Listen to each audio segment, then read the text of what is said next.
Assalamualaikum warahmatullahi wabarakatuh. My name is Fakhri and today I would like to share exactly my thoughts into the two readings that are given on the PDF and the materials given by two books and articles.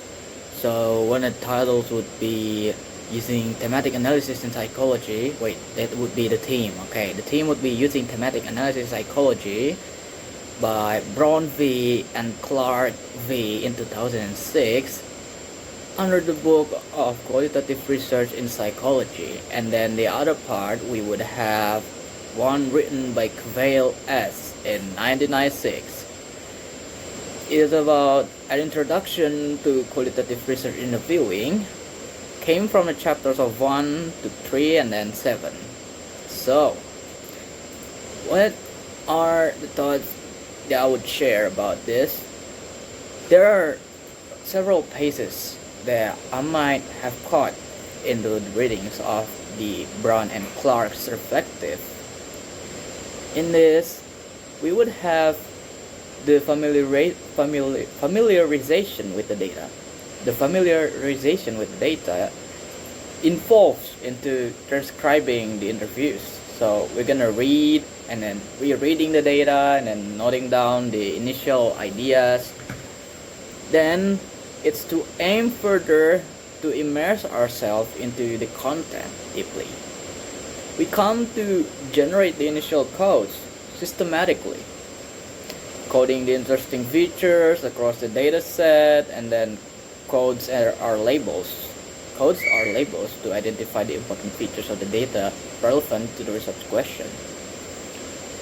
We can come to searching for the themes by collating codes into potential themes. Themes are broader patterns of meaning underpinned by central concept. We can come to reviewing the themes. So we may double check if the themes work in relation to the coded data and the entire data set.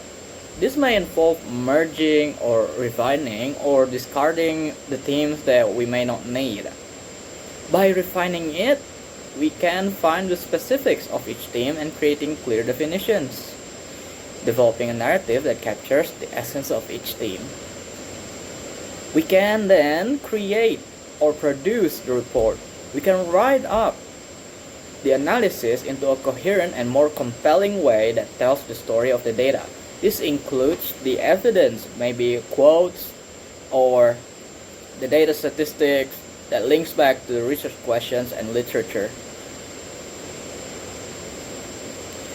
Then we have the Vail's principle of qualitative interviewing. So the knowledge as constructed through conversation, these interviews are not neutral. It comes from the knowledge that emerged from the dialogues. So the interview itself should be thematically structured to cover the key areas while also being flexible and responsive to the interviewee. The interviewer must listen attentively, of course, and respond appropriately to follow up the significant points that are given. By this, we shall use the open-ended, probing, and then clarifying these questions into elicit rich data. Please emphasize the informed consent. Confidentiality is important too. This gives more respect for the participants who may want to stay anonymously. Then we have the validation from the interpretation after the interview, meaning it is interpreted collaboratively, and the researcher must critically reflect on their own role and potential biases that might have come through from the interview. So that brings us to the questions. What do we find about being the most valuable about Brown and Clark's reflective thematic analysis?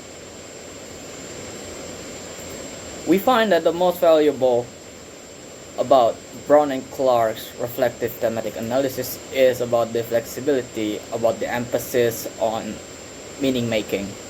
Unlike rigid coding frameworks, allows us to engage deeply with the data while remaining attuned to the position as a researcher. It doesn't demand the adherence to a specific theoretical tradition, but it encourages the transparency of the reflectivity. So throughout the process, this method would invite creativity and then critical thinking. It's not just about categorizing data, it's about telling a meaningful story grounded in participants' lived experiences. Then we come to the nature of interviewing in Vale's article. So there's a bit the key insight that I found that about the interviewing is a co-construct. It's co-construct because it came from the subjects we may interview, so it's co-construct. Both sides coming together. So this makes the knowledge producing conversation. It's not neutral or objective exchange. This would shift perspective significantly. We've viewed interviews as tools for extracting information, but it's more like interrogative. But Wales emphasizes that meaning emerges through interaction. The interview is not just a passive listener, but an active participant who helps shape the dialogue by interpreting what the subject may have said. And by extension, the knowledge that's created. This insight reinforces the ethical and relational dimension of interviewing in qualitative research without further leaning to side by side of the bias. You see both connecting here. You see both are connected by Brown and Clark to Vale. This may involve exploring individuals' experiences of navigating identity in multicultural settings. Or I see Vales and Brown and Clark's frameworks working in tandem.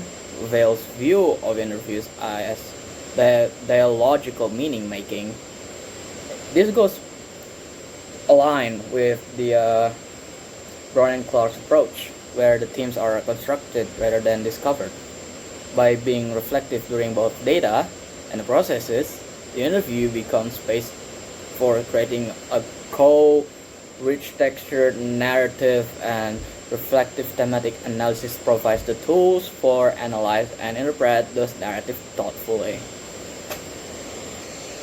So here's the challenge that we may face when applying these frameworks. One challenge I anticipate by managing the complexity of the reflexivity, both during the interviews and during the thematic analysis, it requires a constant awareness of my own influence, so which can be intellectually and emotionally demanding. Another challenge resisting the temptation to force themes into the data. This is pretty bad. I've made the mistake, especially when trying to align findings with the rhetorical expectation. With Vale's approach, conducting meaningful interviews requires skillful questioning and presence, which I know will take practice. So overall, while both frameworks offer rich opportunities, it demands the high level of discipline, openness, and critical self-reflection. That's all.